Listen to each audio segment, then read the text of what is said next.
এখন আমাদের উপস্থিতি টের পেয়ে বন্ধ করে দিল। এরা কি সবাই নকল ভেজালের ব্যবসা করে নাকি? ভেজালই সব ভেজাল দেখি তো সব বন্ধ দেন না। ডিম একটাই বেচে 16 টাকা, মানুষ কি খাইবে? মাংস কত করে বিক্রি করছেন গরুর? 750 টাকা। ওই লিখে দিয়েছেন 750। Thank you. মাংস দেখে তো ভালো মনে হচ্ছে। দেশি গরু স্যার। দেশি গরু।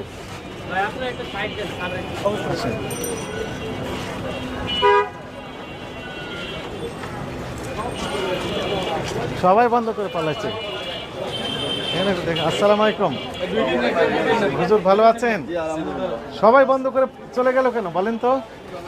ওই দোকান বন্ধ করার কারণ কি? আপনার কাছে কি মনে হয় এরা কি ভেজাল জিনিস বিক্রি করে নাকি? বেশি করে নাকি না দাম বেশি নাই? আমি তো স্যার দোকানে আর কেন গেছি এটা আসলে আমার সঠিক জানা নাই, আমি জানি না। কিন্তু সবাই বললো একটু